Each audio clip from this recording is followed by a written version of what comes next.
જય શ્રી કૃષ્ણ. આજે આપણે 100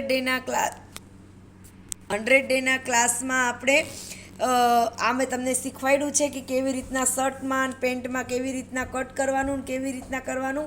આજે હું તમને શીખવાડીશ કે કેવી રીતના નાના છોકરાઓના કેવી રીતના બોડી મેજરમેન્ટ લેવાનું. પછી હું તમને મોટું શીખવાડીશ, પછી તમને બ્લાઉઝનું શીખવાડીશ.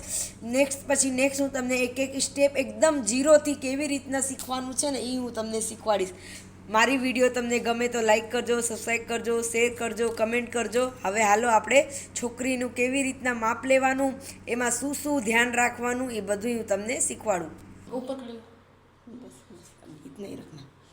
જો હવે નાના છોકરાઓનું કેવી રીતના માપ લેવાનું છે, નાની છોકરીનું કેવી રીતના મેજરમેન્ટ લઈને પછી એમાં કેટલું ઉમેરવાનું છે. સૌથી પહેલાં આપણે શોલ્ડરનું માપ લેવાનું છે. એટલે શોલ્ડર જો અહીંયાથી આપણે આમાં ટી શર્ટ પહેર્યું છે અહીંયાથી જો એવી રીતના પાછળ લઈને અહીંયાથી આમ મેજર ટેપને આમ મૂકવાનું છે. આવી રીતના આમથી આમ જો 13નું શોલ્ડર. હવે એમાં આપણે લખી દેવાનું કે 13નું શોલ્ડર, કેમ કે ટી શર્ટ છે ને એટલે ટી શર્ટ લૂઝ હોય. આપણે અહીંયા ટી શર્ટ અહીંયા સુધીનું માપ નથી લેવાનું.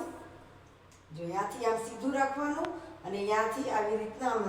જો હવે આમનું પરફેક્ટ શોલ્ડર 13નું આવ્યું છે તો આપણે 13 લખી દેવાનું કે 13નું શોલ્ડર. પછી અહીંયાથી આપણે ચેસ્ટનું માપ લેવાનું. પછી અહીંયાથી આમ કરો બેટા, જો આમથી પછી અહીંયાથી આપણે ચેસ્ટનું માપ લેવાનું. હવે ચેસ્ટ છે 26ની ચેસ્ટ છે. પછી અહીંયાથી આપણે કમરનું માપ લેવાનું. જો આ કમર છે 23ની કમર છે. પછી અહીંયાથી આપણે સીટનું માપ લેવાનું. આ લીધું આપણે સીટ છે 27 સીટનું માપ છે.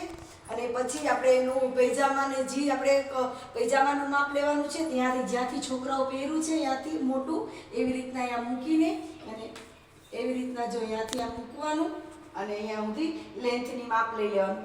અને પછી આ લંબાઈનું માપ લેવાનું. પછી અહીંયાથી થાઈનું આમ કરો પગ બેટા, આમ કરીને પછી અહીંયાથી આ થાઈનું માપ લઈ લેવાનું. આ માપ લીધું.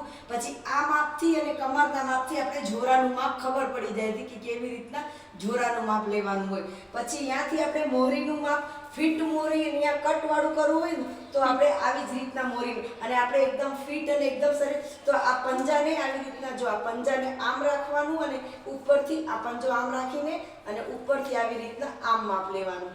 આમ માપ લીધું. જો આમ માપ લીધું. હવે 11 આવ્યું તેનું અડધું 5.5 કરવાનું. હવે સ્લીવનું માપ લેવાનું.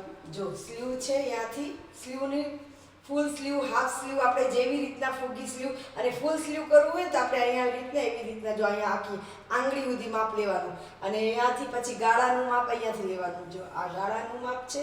અને મોરીનું માપ અહીંયા ફૂલ સ્લીવમાં અહીંયાનું મોરીનું માપ નહીં લેવાનું. ફૂલ સ્લીવમાં મોરીનું માપ હંમેશા અંગૂઠા પાસેથી લેવાનું આવી રીતના, કેમ કે હાથમાં અંદર જવું જોઈએ ને એટલે અહીંયાથી લેવાનું. જો આવી રીતના આખું બોડીમાં પહેલા શોલ્ડરનું માપ, પછી ચેસ્ટનું માપ, કમરનું માપ ને સીટનું માપ, અને પછી પૈજામામાં ખાલી 2 માપ, એક અહીંયા થાઈનું માપ ને કમરનું અને નીચે મોહરીનું માપ. આપણે આવી રીતના આખું બોડી મેજરમેન્ટનું માપ લઈ લેવાનું.